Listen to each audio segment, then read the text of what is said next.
Um, oh, okay. Congrats on making this far. I now invite the Prime Minister here.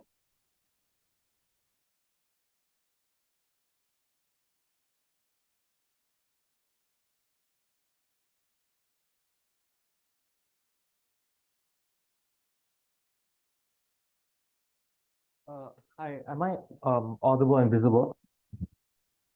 Yes. All right, cool. So hi everyone, I'm Rayner. My pronouns are he, him. Uh, yeah. All right. So pronouns are him. I'll probably take a POI in the chat around the 5th minute. Yeah. Very happy to be here. So starting my speech in 3, 2, 1. The problem in status quo is that there exists a current monopoly that the West have over developing nations. The same nations that they colonized in the past, the same nations that they stole resources from, the same nations that they plunder, steal, ruin, and destroy, only for them to come back years later to do the same thing. Colonizing and giving unfair loans by the IMF are the same thing, but slapped with a different label. This debate comes down to the ability to understand the actor analysis between BRICS as well as the IMF. So there are two pieces of setup I want to talk about in this debate. First, what are the BRICS countries are likely going to look like? These looks like countries like China, Russia, India, Saudi Arabia, Venezuela, Afghanistan, and Brazil. All these countries were formed to create an opposition to the G7. The reason for this is because the G7 is composed of Western nations with strong opposition against these countries. Because of the hypocrisy that the IMF have, that despite predominantly Western, despite being predominantly Western, fights for the ideals of freedom and democracy, constantly give unfair trading deal, imposes unfair loaning conditions that countries cannot afford to do so, and unfortunately gets like pseudo pre-colonized by the current system. Second, alternative economic institutions. This is like three things. First, instead of the IMF or World Bank, we support the, for example, BRICS Development Bank or the Asia Infrastructure Investment Bank, institutions that have the objective to look towards sustainable growth and further development for their members with failures that take into account the current social political climate they're in.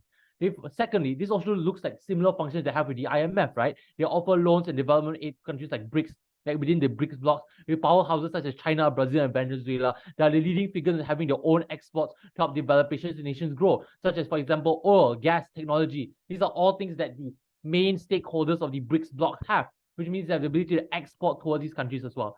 Third, they also fully support creating further alternative institutions. So this looks like replacements for WHO or WTO. This is in line with the BRICS incentive to help grow and develop these nations as well and have partnerships and for sustainable growth and counterbalance the Western influence that currently exists. But before I move on, I'll take a point. Yeah, when has IMF given an unfair loan? I can like talk about Pakistan, Sri Lanka, multiple countries where China has screwed up. Yeah, the IMF have given multiple unfair loans towards the entirety of the Middle East. They have also imposed unfair loaning conditions in which if you cannot meet those certain criteria, for example, ESGs, you will not be given loans. So there's only one thing in this speech, and that is to prove why is creating alternative institutions likely going to be a good thing. And the importance of this is to show why the current IMF system is one that is likely going to be flawed, or why creating an alternative institutions likely going to be beneficial towards these vulnerable stakeholders. So this is going to be just backing down into Western incentive analysis. So I want to note a few things. First, how do these Western banks look like? Looks like the Bretton Woods institutions, which are mostly controlled by the West. So the IMF imposes conditional loans on nations such as Indonesia and Greece, which oftentimes are incredibly negative and impose a lot of austerity measures on these nations. For example, Greece, which is still currently in debt, if I'm not mistaken, which unfortunately forces them to raise taxes, which is hugely unpopular and painful for the local populace because you have the increase, because individuals just have less money to spend, where deflation is likely to occur, and individuals just have a overall crappy lifestyle. Second is on the idea that incentives are incredibly skewed. Because recognize the IMF and the World Bank are appointed usually by Western powers, so recognize that there's a strong hegemony in the UNGA, the UNSC, and the G7 group of nations as well, meaning they have a strong interest to lean towards the interest of helping these Western nations out. So it means that they're likely going to focus on recouping these losses of the Western nations rather than support long-term economic growth. So at the expense of screwing over developing nations, they're likely going to prioritize the nations within their own circle as well because of how strong the Western influence that exists within these spaces. But it also looks like, secondly, is that it's hard for BRICS nations to have the interest, to have their interests represented within these spaces, which means that they don't have the same kind of power as these Western powers have. So that means to say that if they just get screwed over by the G7, like there's nothing they can do about it. But on a comparative on our side, and this is how we get better solvency for benefiting these individuals, the comparative is likely going to look like three things. The first thing I want to note is that we create a new financial instrument as an alternative source for funding, for loans, for development aid, etc.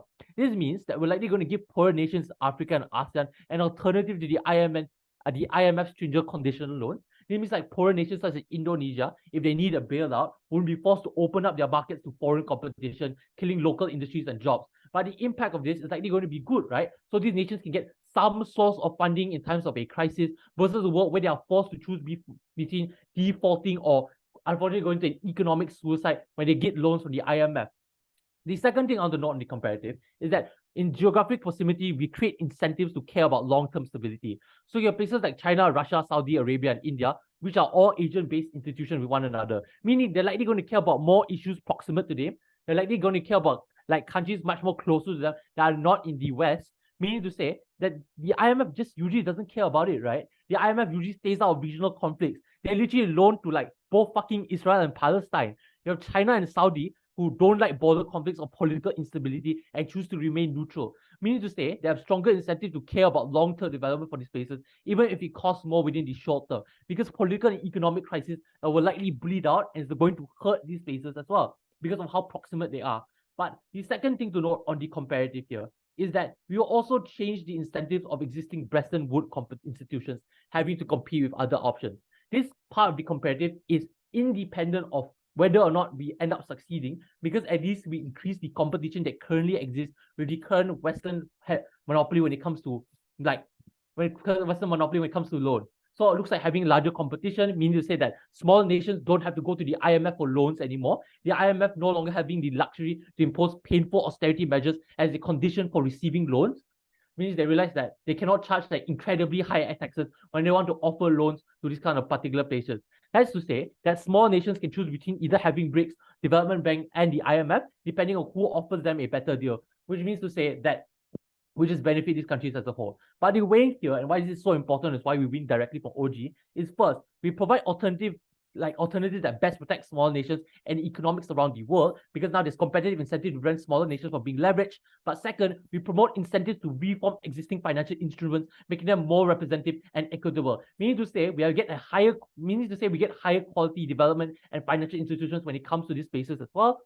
Overall, we win on the long term, we protect the most vulnerable, and we increase the amount of scale in which we benefit these individuals as well, because now we provide higher levels of competition. With that, never been prouder to propose. I thank the Prime Minister for that speech, now inviting the Leader of Opposition.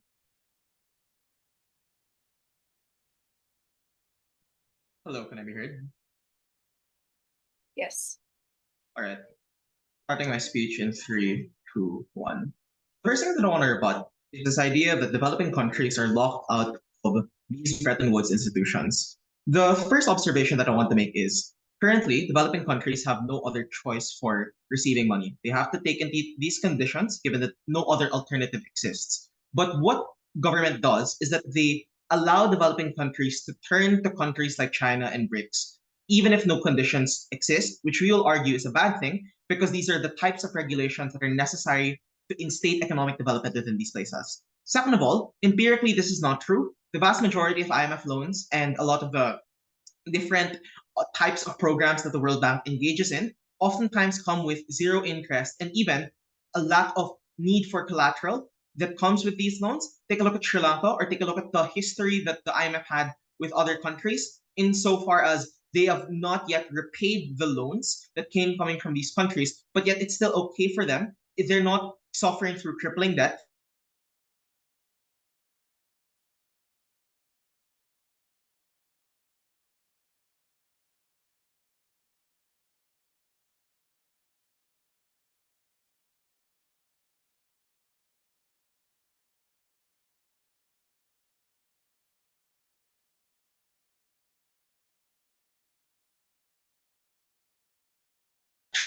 It's going to do a couple of different functions. One, doing things like international development in the form of giving out loans and infrastructure projects. Number two, settling trade disputes, because the debate isn't just about the IMF. It's also things such as settling for anti-competitive measures, which you'll argue is worse if it's in the hands of countries like China that engage in things like currency manipulation or whatnot. We think it's far worse on their side. Regarding what? Any question in the model or counterproper or whatever? Go ahead, DJ. Okay, let's move on to the first argument, explaining why the BRICS is an unstable economic institution for international development. The thesis of this argument is that economic institutions need to be sustainable because the types of development projects necessitate long-run capital in order for it to be available and even for it to be a good project. The problem is that BRICS cannot supply a stable source of capital for a couple of reasons. The first reason is that most of the BRICS countries are comprised of developing countries. So I know the motion states BRICS, right? So Brazil, Russia, India, these are generally developed countries, but due to recent matter of BRICS expansion, the vast majority of these new countries that are entering in are now going to have to surrender their own capital, which they don't have access to. But even for the developed nations that are there, like China or Russia, oftentimes they are prone to economic shock and are currently facing periods of instability. The reason for this is fourfold. Number one, these are authoritarian nations with very untransparent economic policy that do things like fudge their GDP numbers, as what we've seen in China. Number two, these are also politically volatile states that get usually sanctioned by the West, like Russia or when the US pulled out of Saudi Arabia. Three, these are also incredibly undiverse economies. Take a look at with Russia overly depending on oil, or Saudi Arabia overly depending on oil as well, and even China to some extent, which is why it failed miserably at containing the Evergrande crisis, leading to a contagion. So oftentimes a lot of the other countries are also facing periods of recession. But fourth, oftentimes a lot of these different countries engage in high-risk government projects that actually lead to net profit for a lot of these countries. For instance, like Saudi Arabia overspending in Vision 2030, which keeps on spending on a lot of its other fancy ivory projects, which didn't actually yield any return, but are likely going to be unsustainable and unprofitable in the long run. Or for instance, the Belt and Road Initiative, where you've seen multiple different developing countries default on their loans, which led to the debt trap diplomacy we've seen in China. The reason why this is mitigated significantly in a world where Bretton Woods institutions were to be the primary method of getting economic aid is because most of the time these countries are very stable. The United States have incredibly diverse economies. A lot of the other countries that are managing the IMF, like Australia, like Japan, like these other countries that are being the main ones funding in terms of their shares, are incredibly safe and don't usually receive a lot of shock, right? The US is the main one in terms of their reserve currency, which is why they can do this. What this argument proves is that the stability is the most important argument in the debate. Because sure, you may dole out some amount of money on their side, but insofar as it's not sustainable, that means that you're going to fail in giving out on these missions in the long run, making it far worse for these other countries. Before we move on, I'll give you a from CG. If BRICS flow of capital is so unstable, why would they be able to front this up in the first place? Yeah, so it's because inflate the belief that they can shoulder the short-term costs of setting up the institution, but later on in 10 to 20 years' time, they would realize that they just engaged in hyperbolic discounting and didn't actually set up on this institution. Second argument, why BRICS is a more pernicious actor. There are a couple of reasons for this. The first one, and here's where I directly rebut the idea about regulation. These BRICS nations have no incentive to manage the types of economic policies within these developing countries. The problem is that these conditions are good. They set in place things like anti-corruption measures, things like privatization or trade liberalization. The reason why India was able to get out of a lot of their economic to nudge them to making a lot of different guidelines that follow the Washington Consensus, which received a massive uptick in a lot of economic development, leading to more jobs as a result of more goods and services entering, as a result of the inflow of different private enterprises and foreign direct investment that we see coming from other nations. But the second reason why it's better, no, thank you, is that there's a conflict of interest problem. This is not just a debate about loans, but also about trade disputes, how you settle international lawsuits, for instance. The problem is that there's a massive conflict of interest for countries like Russia or China, which engage in acts such as currency manipulation or doing things like dumping in other foreign countries, which means that you are literally giving them the keys to regulation as a result of this policy. The difference is that under our side, the IMF and all these other institutions are more willing to care about these democratic processes of making sure we stop against things like protectionism or tariffs or things like currency manipulation, which is why it's better in terms of sustainable development that helps everyone, right? So it's not just talking out specifically development that's only good for China or only good for Russia. But last reason why it's worse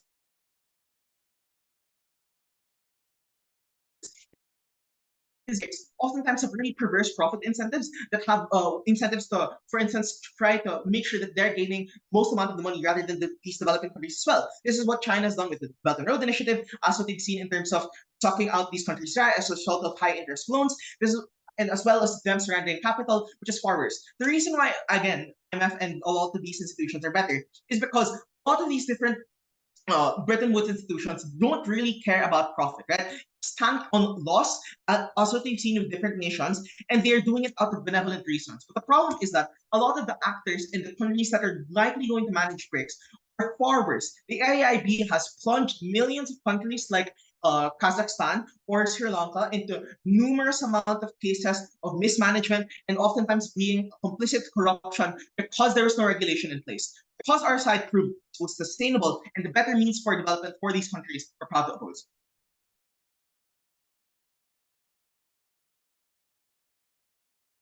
I thank the Leader of Opposition for that speech, now inviting the Deputy Prime Minister. Here. Hi, I'm checking that I'm audible if I speak like this.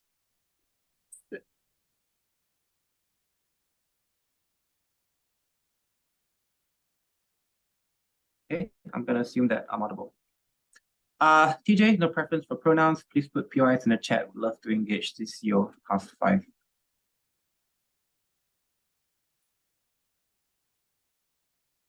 We gave you a lot of reasons as to why, even if the BRICS Development Bank and any other financial institutions that was set up by the BRICS bloc of countries did not really work out, it created competitive incentives to the Bretton Woods institution that were historically very, very punitive in the kinds of conditions that they imposed upon countries. And that meant we were likely to see reforms within those countries, if it is true in the opening of the best case that this is the better alternative for financial, or like for giving out loans, that side doesn't not the current state of affairs in the IMF and the World Bank is very, very hegemonic, it's very controlled by Western power, and does not represent the interests of developing nations on the ground. And that is to say, even in the best case where these things don't work out, we still get comparatively a higher likelihood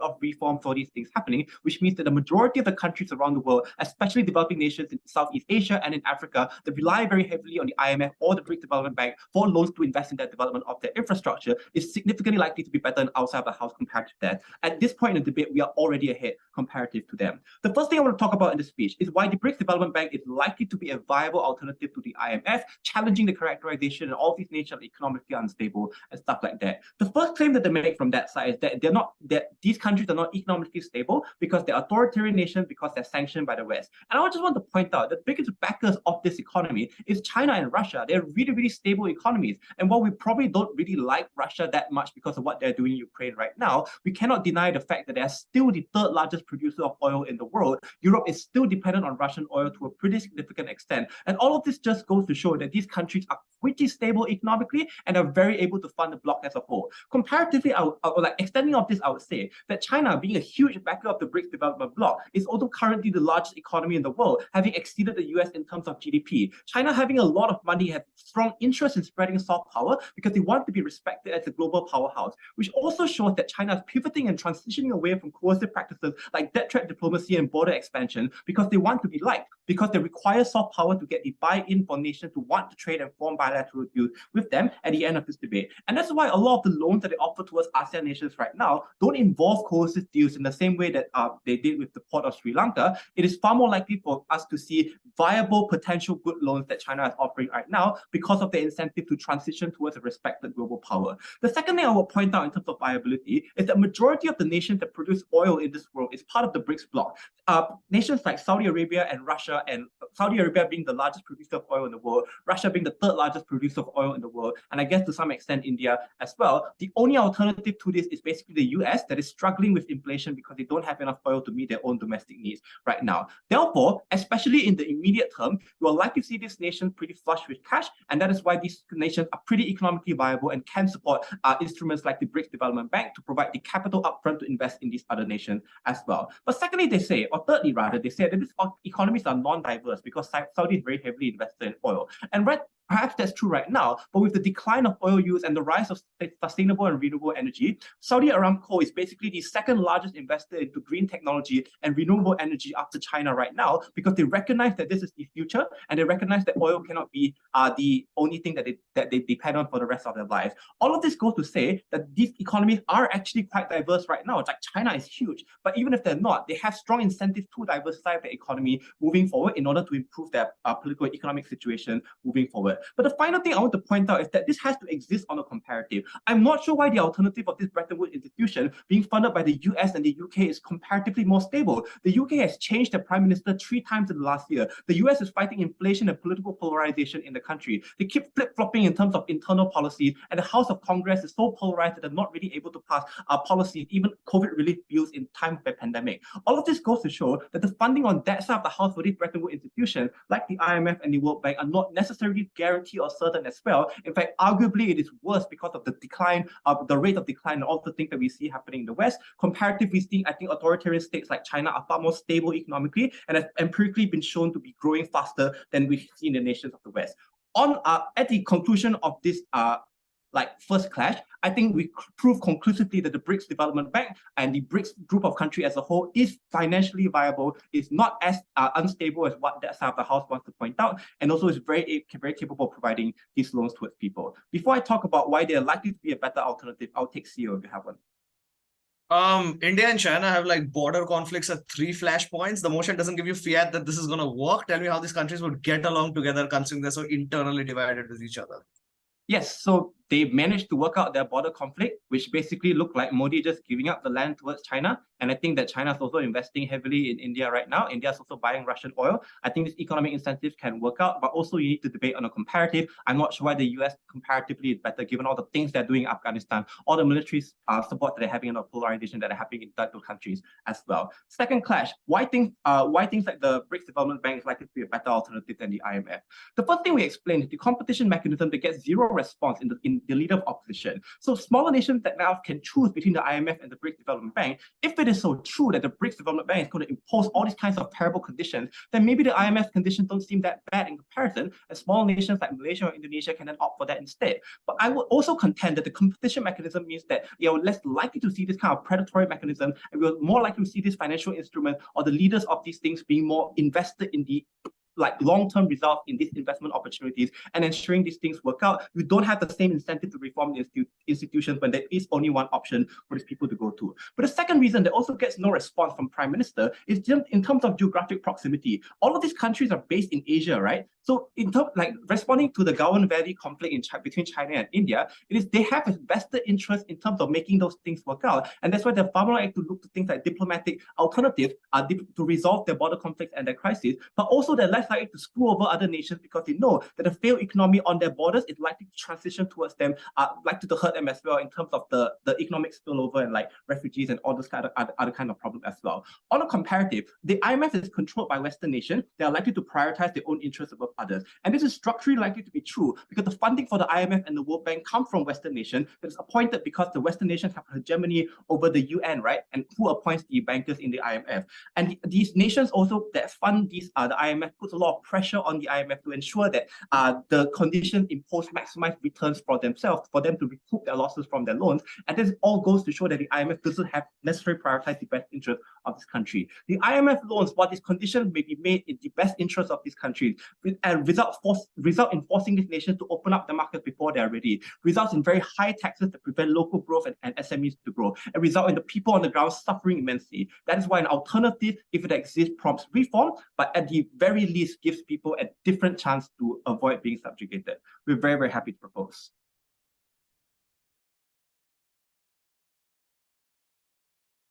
Thank you, DPM, for that speech. I now invite Diallo here. Hello, can I be heard? Yes.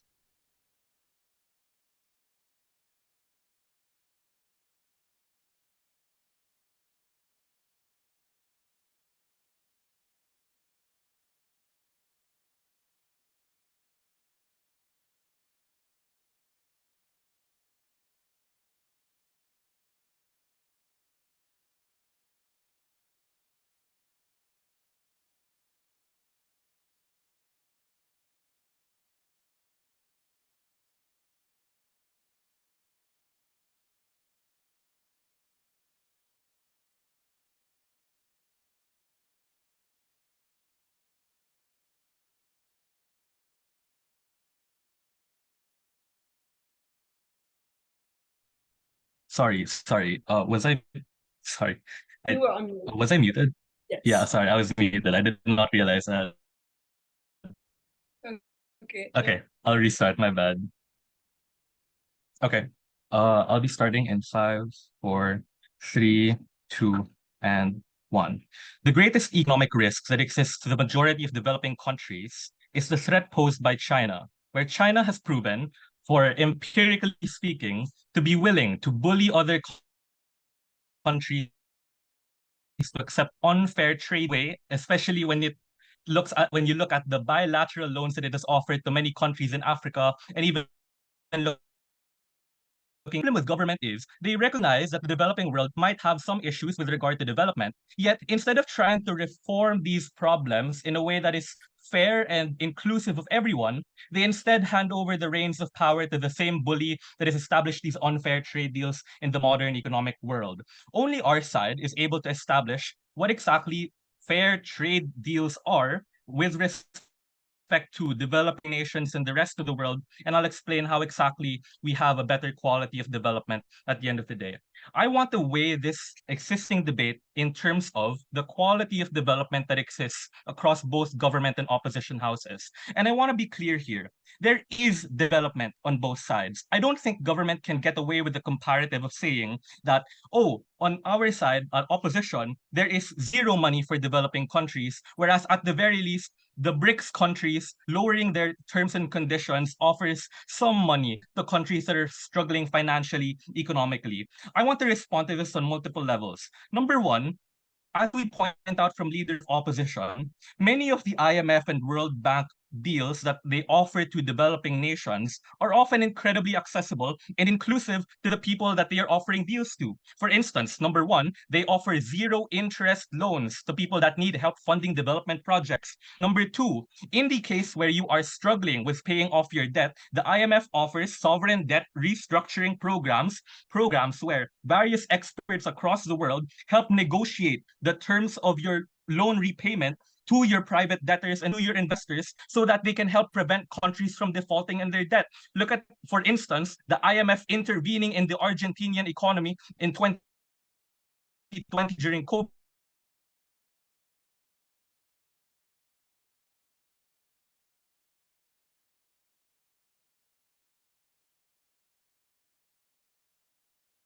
Argentina didn't have to default on their loans in 2020. But number three, structurally, for all the reasons the Deputy Prime Minister mentions, there are also reputational incentives for the IMF and the World Bank to have their development projects succeed and to not screw over developing countries when they offer them trade deals. For instance, they want to have a good track record of development where, for instance, if it is proven that many IMF and World Bank trade deals are successful,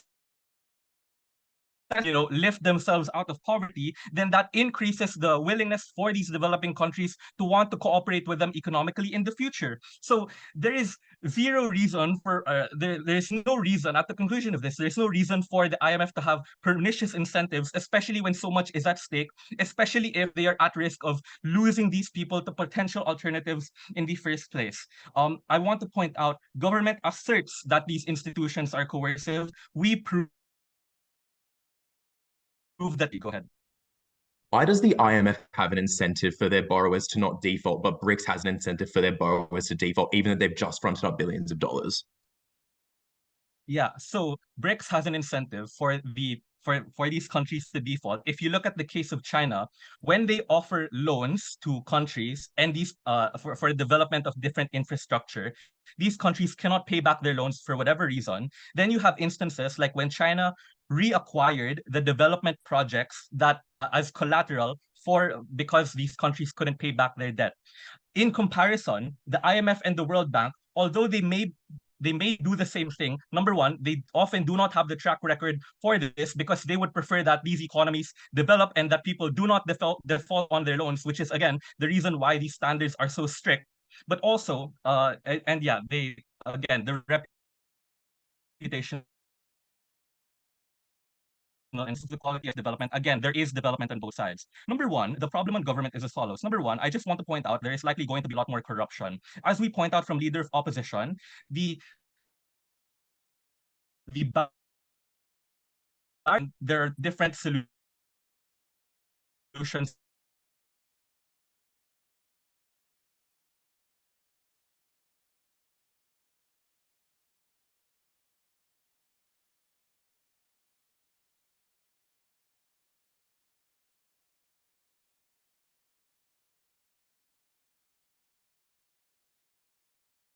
it often ends up in cases where that money is simply wasted and being pocketed by politicians. Look at the case study of, for example, the Philippines receiving a Philippine Development Assistance Fund from different international organizations, but because the finances were extremely it's discovered later on that a lot of the millions of dollars that were given to the Philippines often went into the hands and bank accounts of different politicians, allegedly.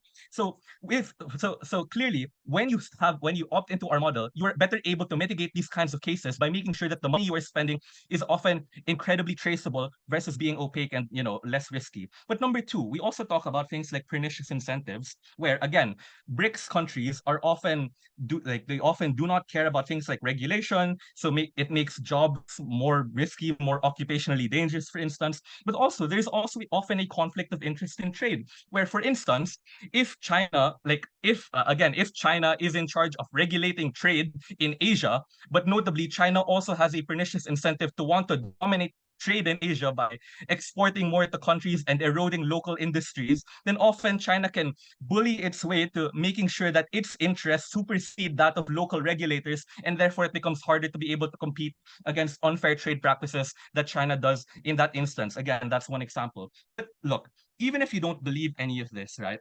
The government says that at the very least there is going to be more competition in their world. I simply don't think this is true.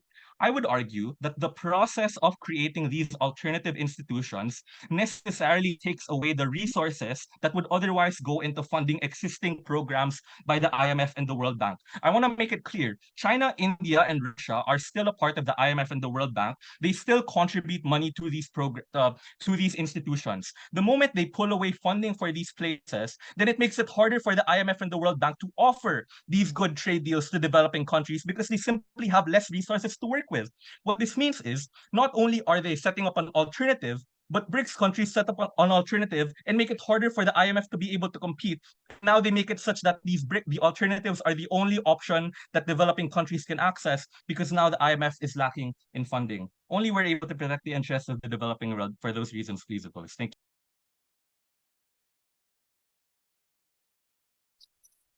Thank you, Deputy Leader of Opposition, for that speech. Now inviting Member of Gov to start the closing half. You're here.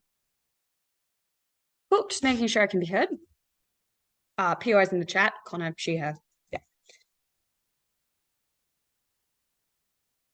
2 contributions from closing government that will win us this debate. First, I'm going to explain the structure of the new development bank, which is the actual empirical example of where this debate occurs. That is an organization that BRICS has started that has been in existence since 2015 that is going really well, and explain why that example and the structural features of that of this development bank mean that other similar organizations that are started by BRICS in this way would also behave well. That will break the opening deadlock on whether these institutions behave well, whether they are corrupted by China, and so on. Second thing I'm going to do is I'm going to explain why, rather than serving as the most important alternative in this debate, rather than serving as an alternative to IMF loans or things like World Bank loans or IMF bailouts, these are actually the best alternatives to Belt and Road Initiative loans that are actually the most pernicious on the types of countries in this debate that we are talking about, and flip the opening opposition contribution as well. Let's firstly start with the structure of the new development bank, because this debate, fortunately, is not actually that hypothetical a question.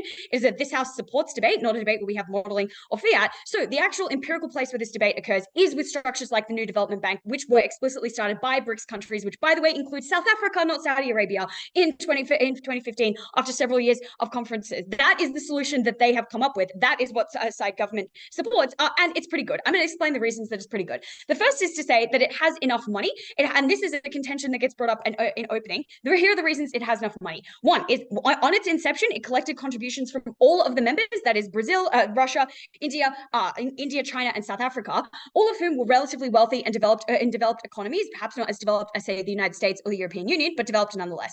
They all made even contributions to that. That was how they got their startup capital. Second is they conduct investments, like as an organization, that they're able to collect pretty profitable returns on, not necessarily just on their loans, but on things like investing in new renewables projects or new sustainable development projects that make up their fund. Thirdly is they fundraise with bonds that they sell as investment products to individuals. That's how they were able to raise 3 billion RMB in green investment money that they then reallocated to countries by selling green investment bonds domestically within China as consumer investment products that they raise money from as well. Second reason it's really good is it has a flat voting structure. This is what makes it different to the IMF and the World Bank, where every country has a base amount of votes, but countries get additional quota votes based on the amount of contribution that they make to those institutions. This organization does not have quota votes, has a one vote per country contributing. It also does not have a veto power. So Russia, if it does not like a particular development proposal, cannot unilaterally reject that development proposal. Nobody can do that. And that means that countries are counterbalanced really effectively. Now, I would suggest that this is likely to be a feature of any other, like I note that this is an empirical example, the ordinary intelligent voter knows this, like you can access that information, but any other institutions that arise in a similar way are likely to have similar voting structures because, as is, I think, correctly pointed out by the opening, a lot of these countries have at times divergent interests. As I'm sure Ritabrata points out multiple times in a POI, like China and India sometimes don't like each other, so probably don't want the other to be able to unilaterally either control or veto the other's behavior in this kind of organization. That is probably a feature of BRICS. They are collaborative, they are cooperative, they are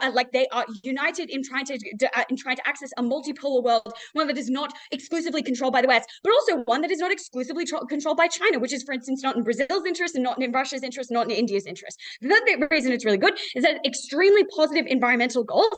The projects that are approved and the loans that are approved have very good both environmental, like actual sustainability in terms of carbon emissions, but also have very good economic sustainability practices as well. That's to say, they don't go in and implement austerity, which is a ridiculous assertion by this opposition bench, by the way, that the austerity measures that have been imposed by the IMF have never done any harm. See Greece, see Argentina in 2001, see the East Asian financial crisis in the late 1990s, where high austerity, austerity measures and high interest rates were used incredibly inappropriately, prolonged that crisis, killed millions, probably worsened the lives of millions of people. And that is why the loan projects that are under this process are far kinder to countries and far more sustainable into long term. Fourthly, is it is far more sensible culturally and economically in a way that is, one, way less likely to impose those inappropriate austerity measures, the ones that I've just described, but also is actually trusted by both the member states when they need access to projects that are like funding for projects that are in their own borders, but also the close and neighboring regional allies of all of those people. That's to say, Argentina trusts the new development bank because it is nearby to Brazil and trusts that Brazil wants to keep that region stable, and that bank will not do to it, say, what the IMF did to it when it needed a bailout. From this, again, we can kind of extrapolate that the kinds of structures that the BRICS countries would make for themselves are likely to be like this, are likely to be multipolar, are likely to be relatively flat in their control structures. They have every incentive to do so. I'll take a POI from CO. Yeah, China already controls the RCEP, like has enough investments in these countries existing, plus is literally like 4 times larger than the next closest economy. It literally does not control the new development bank. There's one other example in this debate of the Asian Development Bank. That is not a BRICS-run institution. This is the only analogous BRICS-run institution that exists. China does not unilaterally control it. The president is from India, and that has a substantial effect over the way that it behaves. It is a ridiculous assertion. I've just explained to you structurally why it is not possible for China to unilaterally control this institution. Let's talk about what China does unilaterally control, and in its Belt and Road Initiative. There are a couple of premises that you should accept here. The first is that there are countries who will not be able to take out IMF loans for any number of things that they might want to do. That's not just bailouts. This is also a debate about, say, accessing development loans. Perhaps it is the case that many countries will still end up having to go to the IMF for bailouts, but in the day-to-day development loans that they need, there are countries that will not be able to take out those IMF loans because their international credit ratings as countries are too low, for instance, because it is not feasible domestically to take on the higher interest rates or to take on the restructuring. Remember, these are people making these decisions, as to whether to enter their countries into these agreements. And those people have interest as well, like electoral interest or like power playing interest. It's often not feasible domestically to take on those loans, or just they make the rational way up that the government bench has done in this debate and said that those conditions are awful and they don't want to take them. They are still desperate for development because of their own domestic political incentives and to access their own natural resources and be able to access development. Second premise is that China acts very perniciously in these circumstances because they can sink huge amounts of money and capital. That's why they never expect to turn a profit on any of their loans. They don't set those high interest rates because they know that those people will never be able to pay it back anyway. They give out huge amounts of money with very low interest rates that are appealing, knowing that they will never be able to pay back the overall amount of money, never mind the interest rate, and will have to then hand over political control, hand over control of resources that are built from those loans, like ports and like railways in Kenya or ports in Sri Lanka. They have ideological reasons to engage in these loans, and they have domestic political reasons. It's often the case that people who are high up within provinces will run infrastructure companies that are then given the Belt and Road contracts in, say, Kenya to build a railway. And some controls on China are better than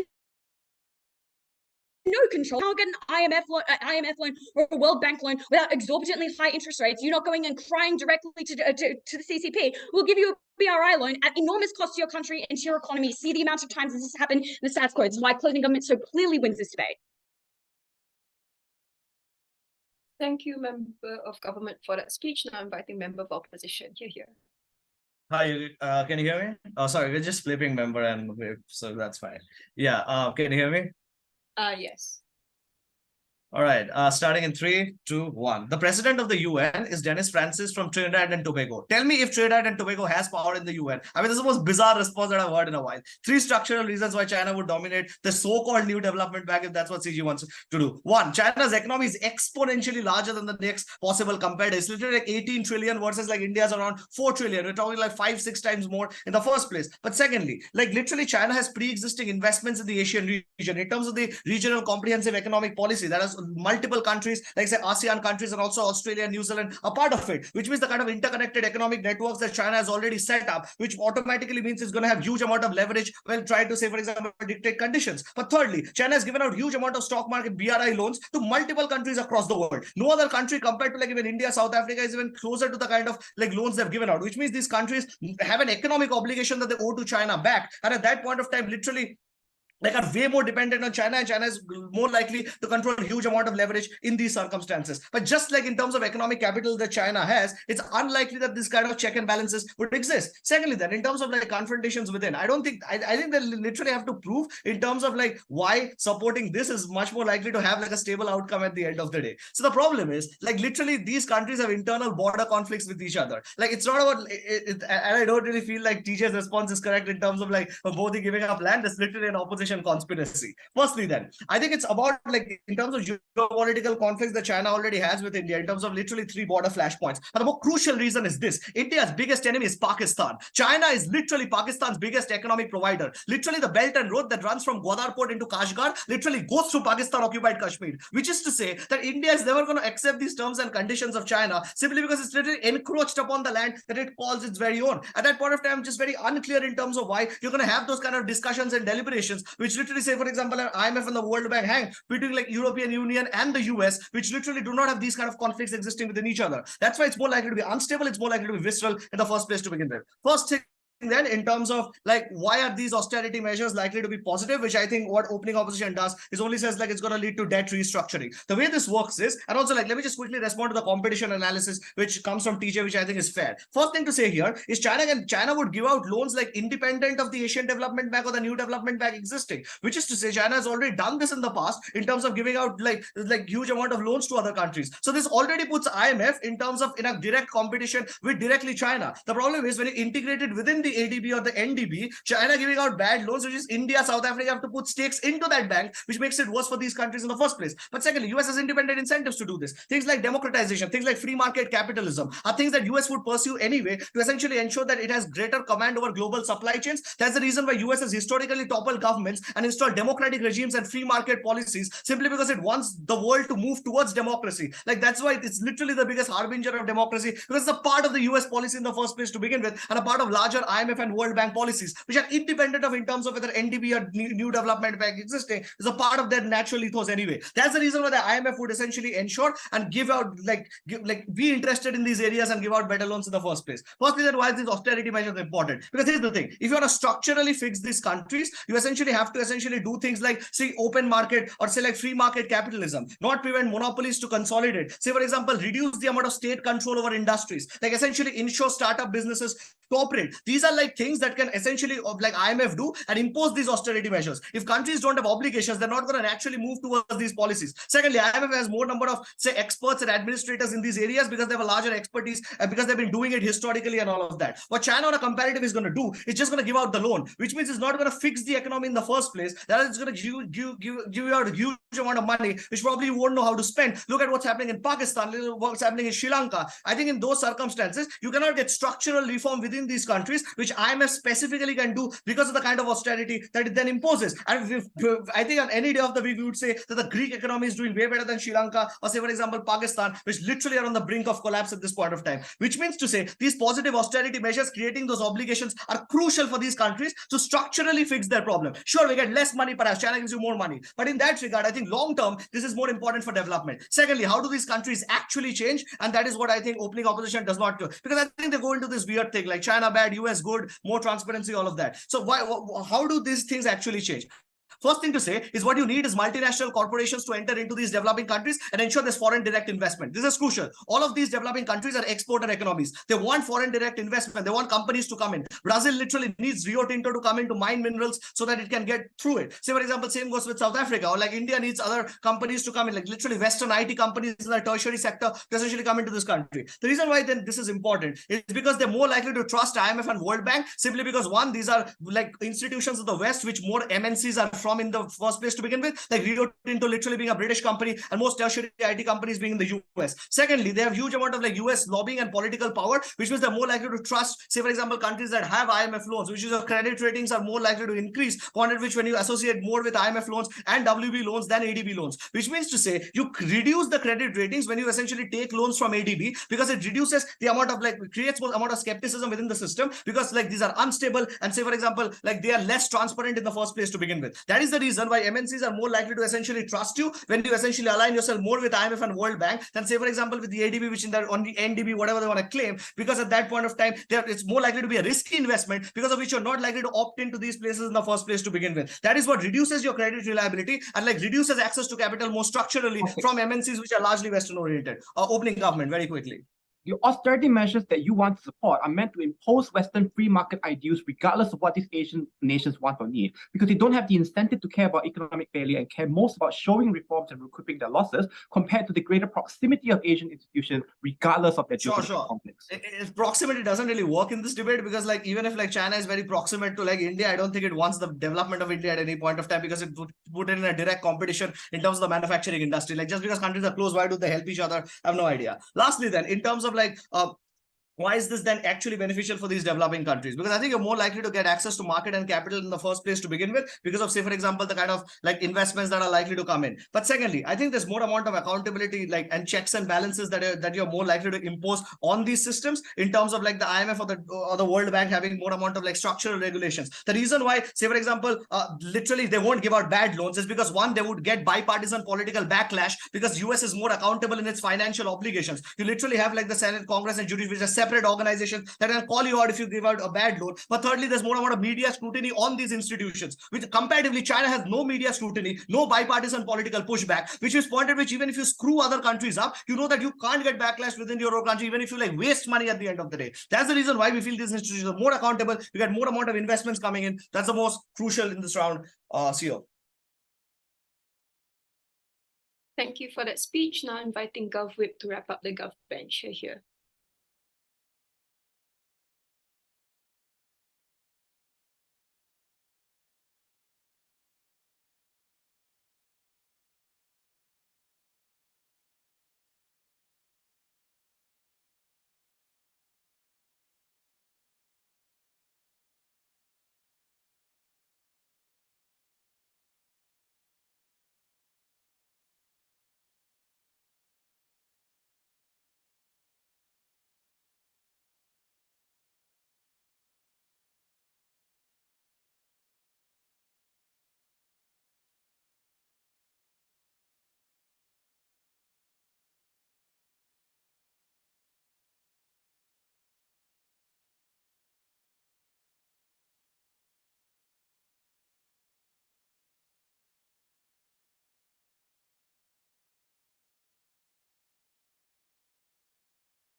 POIs in the chat, please.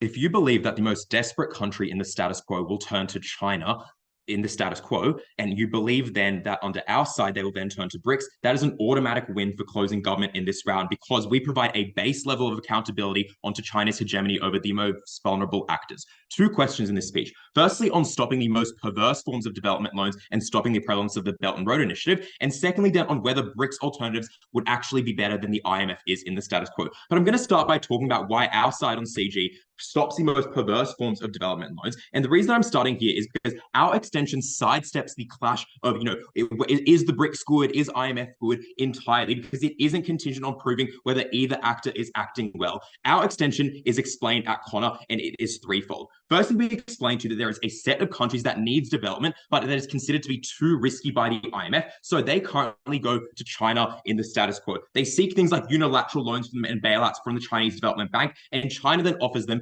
unfavorable terms. The second thing that our extension explains is that the rise of BRICS lending institutions as a group form of lending would lead to a reduction in the unilateral lending with China, because China now has to use this sort of forum as opposed to their own unilateral lending, because it looks bad for them to ignore the group that they've just created. And the third part of our extension explains why BRICS countries are a better lender than China. We asked in a POI to opening opposition why BRICS countries had a bad incentive, but the IMF doesn't. And all they could say as to why the BRICS had bad incentives was because, well, China has bad incentives. We explained to you in Connor's extension that the BRICS countries as a whole provide a set of good controls onto the bad lending of China, and that it benefits the most desperate countries, the ones that are most in need of development lending. Because we explained to you, firstly, that this sort of BRICS organization has a much more democratic voting structure, because empirically in the new development bank that we see has already been established, there's a far more democratic voting structure, and that is something that is likely to be extrapolated onto all future sorts of BRICS voting institutions. We explained to you that also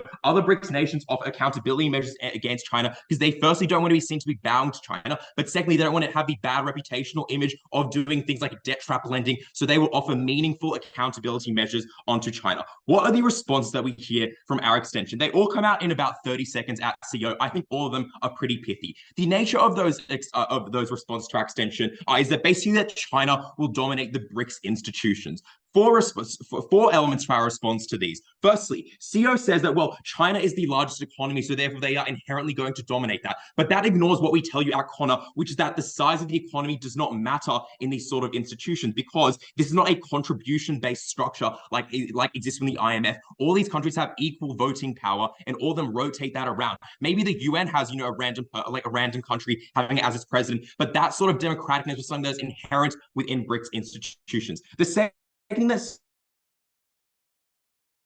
China has owed economic obligations by all of the other countries that have borrowed from it in the past. Well, sure, this is true, but the BRICS country would be involved. Sorry, but the BRICS lending institutions would be the organization that is involved from now into the future. They would be involved in all future lending. So even if you have prior obligations to China, that is something that firstly can be shifted, but secondly, something that can be reformed under our side. Because even now for all future lending, maybe you would have gone to China in the status quo, but now you go to that BRICS organizations. The third thing that CEO says is that member states of BRICS have internal issues. So, for example, see that, for example, like India and China have border skirmishes all the time. Two responses to this. Firstly, there is a reveal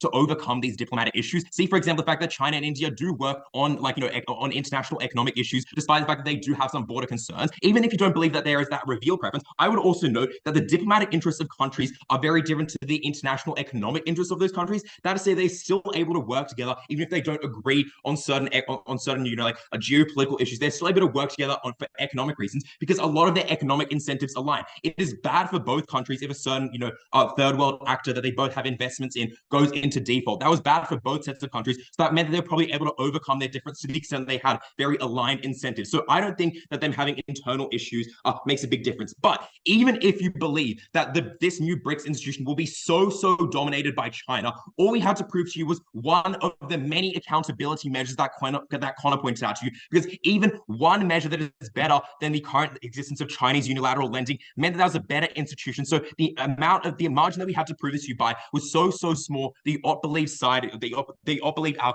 contribution here as being the debate winning, because we were the ones that provided even that smallest little bit of change. That's one reduction in a debt trap diplomacy, one less port taken as collateral, one less train line taken as collateral. That was a benefit that we brought to you, because our accountability measures, even if they were small, were meaningful because we had so many of them that we could provide to you. Our extension is debate winning for two reasons. Firstly, because it guarantees better terms for the most vulnerable nations that are seeking lending, because now they no longer go to China and get preyed upon. They go to the accountability mechanisms that are provided to you by BRICS. We ensure that those countries get a train that belongs to them, a bridge that belongs to them, railroads that belongs to them, that they don't have to pay collateral on. Secondly, though, the second reason that we win this debate is because we are not relying on the shit fight of every single other team as to whether the IMF is good or whether BRICS is good, because we sidestep that entirely and tell you that even if you don't believe either end of this, you should still believe that China does bad lending, and that therefore, this one alternative is one that is meaningful and important. Before I move on to the second question, OO.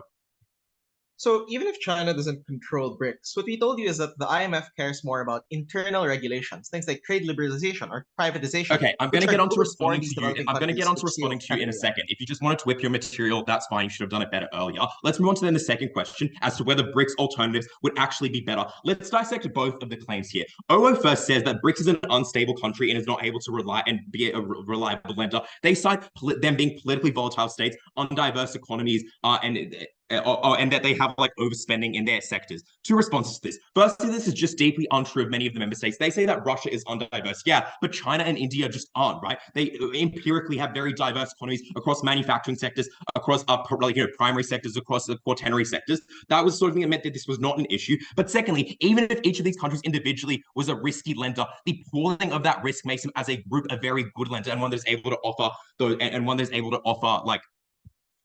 pretty good loans, and one that's able to offer pretty stable loans. The second series of claims that we hear from both op-bench teams, and both OO and CO have kind of the same side of the coin here, is that actually the IMF provides you with good terms and good liberalization strategies. But the problem with this is that they never point out to you why BRICS doesn't have those sorts of incentives to do that sort of thing in the very first place. Because surely BRICS countries have the same incentives to make sure these countries actually do eventually liberalize, because that thing provides you with free trade. BRICS countries also have these sorts of incentives. Just because they are slightly ideologically different doesn't mean they want to communize every single country or make them, enslave them to a certain form of economic governance. That was something that meant that those incentives actually aligned between those two actors, and it wasn't actually relevant whether or not the IMF was good. The IMF has very similar incentives to ensuring global economic stability. For those reasons, we proved to you why for the most vulnerable countries under CG, we get you actually better loans that don't, put you into the hands of China. That is why CG so clearly takes this round.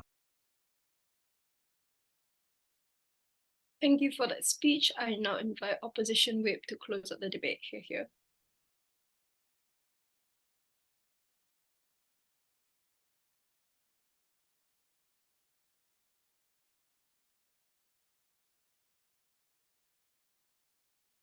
Hello, I hope I'm audible. Yep. Thank you.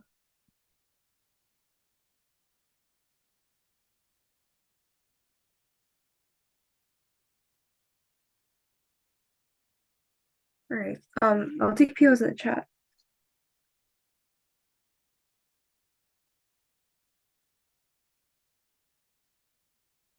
Starting my speech in 3, 2, 1. The first thing I'm going to do is weigh our extension against opening oppositions. Opening opposition does give a good reasons as to why China and Russia might be unstable, but if you want to buy their point, their burden is extremely high, because their case is China and Russia, BRICS is not going to be able to lend in the long term because they're unstable. Obviously, what you have to believe then is that Russia and China would somehow die in their economies, which is obviously not true and unlikely as our government side provides. What is the nuance that we provide to you in this case? The problem is that on our side, the impact that we provide to you is that the perception that this is unstable in and of itself is massively harmful, because it hinders things like other investment from coming in, things like FDIs from coming in the first place, right? So why is this likely? Obviously, they're likely to be perceived as extremely unstable. One, because there's extreme hegemony of China within these institutions, as we already explained to you. Secondly, there's likely to be things like extreme volatility because of geopolitical instability, or the fact that there's just lack of transparency transparency. So it's unclear what these funding is actually going to happen, how it's going to work, etc. Thirdly, because you know that the bad incentives of China could basically run through this institution, like looking at things like the BRI, and maybe it's not the BRI, but you think it's the BRI. The fourthly, it's basically just a new and underdeveloped institution, so it doesn't have a track record of being successful. It's unclear how it's going to work. The problem here is that it is perceived to be as unstable, and therefore things like FDI is extremely unlikely to happen. You're unlikely to be able to compound on this benefit in the first place. I think this is really important, right? Because the development just doesn't just happen from the money that you inject in the economy, like at the get-go. Obviously, it happens from compounding interest that happens because of this money coming in. This is why you get things like FDI coming in. This is why you get things like factories built, industries being built up again, and the economy being reviving. You obviously need this mechanism to be able to get that in the first place. Notice that CG gives zero response to this. This is obviously very important because we're the only team that proves to you why you get development on our side. The fact that you depend on BRICS uniquely destroys that mechanism on their side, and that is why this is bad. That the only response that they give from OG and CG is to say that, well, they are stable. That doesn't actually attack our case, because the idea that the perception is that it's unstable, and that is why it's extremely bad in the first place. The second, I think, thing that O tries to talk about is why austerity measures and stuff is good. I think they don't really give any mechanisms to why it's good. They just assume that these things are good. So I'll extend on that as well and tell you why Ritabrata actually tells you why they're good. We also weigh that as well. Let's deal with closing government. The first, really bizarre thing that they have is that, these things have equal voting structures, so therefore they're equal powers. Obviously, these two aren't the same thing. If you think, panels and chairs have equal voting rights, doesn't mean that their discussions are equal. In the same way, the nuance here is that because these countries are dependent on China extremely, because China has a significant leverage and advantage already, these voting powers aren't necessarily equal. You're still likely to be dominated by the Chinese incentive to begin with, right? Notice that Ritabrata gives you lots of mechanisms for this. The only response that they have is that you have these structures that doesn't respond to the stuff that Ritabrata tells you already. But secondly, what we tell you is that internal conflicts happen because of these geopolitical instabilities within these regions. So basically what we told you is that this isn't likely to be equal, this isn't likely to be good, this is likely to be extremely hegemonized by China. CG doesn't really respond to this. I think their case dies. The second thing that they say is that geographical proximity is likely to create trust, and it's likely to create better incentives. I think OG kind of echoes this as well, Argentina now has trust in Brazil, whatever. And the first problem is that there is zero mechanism from OG or CG as to why proximity creates any level of mutual incentives in the first place. I would rather claim the opposite, especially when you are geographically proximate. Many times you're in active competition with each other, especially in countries like BRICS, when they all have exporter economies, they're exporting the same thing, for example, they have significant incentives to outcompete each other, and therefore it's unclear why you have proximate interests just because you're geographically proximate. I would say the latter. In comparison, for example, US has invested interest to not fuck up these economies. For example, one, because they've already invested money into them, they don't want to lose that money. They don't want that to, they don't want to have to keep paying money. But secondly, the fact that these economies are reviving benefits them instead of, harm their economy, because they're an import economy. They can get imports instead of on their side. When you are both export economies, you don't benefit from this country reviving, because then it hurts your economy in comparison. That's why that makes no sense. The last thing that they say is this idea that, if you go to the BRI, that's worse. Number one, it's unclear to what significant delta there is in this debate. But secondly, if there is a country where the BRI is actively trying to, go into, there's a significant incentive for things like IMF and World Bank to offer them loans, so that you make sure that they don't go to BRI, because they want more democracy, because they don't want people to be debt trapped. They don't want to pay off the depths of that in the long term, for example. We want them to go to the World Bank and the IMF. That's better. I think their sneaky way of trying to say it's better than the BRI doesn't win the debate here. We're trying to move on to responding to opening government. Go ahead. Look, the PM explains why your economies are interconnected, your debt systems are interconnected, your transportation system are interconnected, and massive lobbying from private investors suggests that proximity does matter, even if nations have border conflicts, comparative to IMF structures that just do not represent your interests. IMF structures will represent your interests. Again, trade routes exist. That's not a reason for you to revive their economy. It's better if you don't revive their economy if you're both mining stuff. You want your mines to be more successful. Let's go to opening government. The first thing, I think the best claim that they have is that you have competition, and that's good. Number one, you have competition on our side of the house as well, because the BRI exists, because regional development exists, things like the ADP already exists. Maybe this analysis applied 30 years ago. It doesn't apply today, because there are already competition mechanisms that exist. I think they kind of debated the wrong context. The second thing is, I think that they assume that this competition would necessarily function very well. It's unclear to me why that is true, especially when countries are bound by things like geopolitical interests, especially, for example, if they're in debt to China, they're not going to have the option of going to the IMF now. They have to borrow from this thing. So like the competition mechanism only works if the countries have free choice over which institution they can borrow from. It's significantly unlikely that they do. So this mechanism doesn't make sense. The second, I think, bigger problem that I have with OG is that their like last impact is that predatory loaning is bad and austerity measures are bad, which I don't think really actually prove why this is like bad, right? So like firstly on like predatory lending measures and stuff, I just don't think this is likely because they have significant incentives. Like IMF and World Bank has significant incentive to make sure that these people don't default. One, because if they fail, you have to keep pouring in money. You lose these money. That's bad. Secondly, they have things like significant measures of monitoring and check and balance and independent mechanisms to make sure that these things don't happen.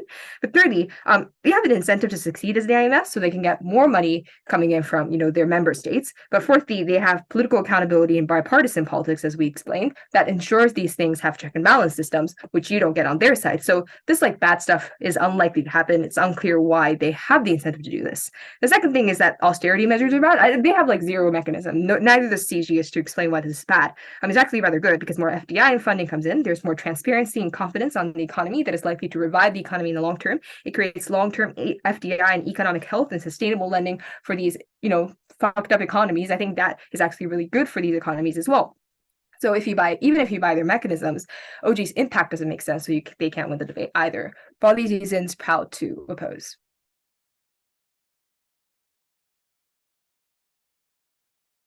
Thank you very much, everyone, for that debate.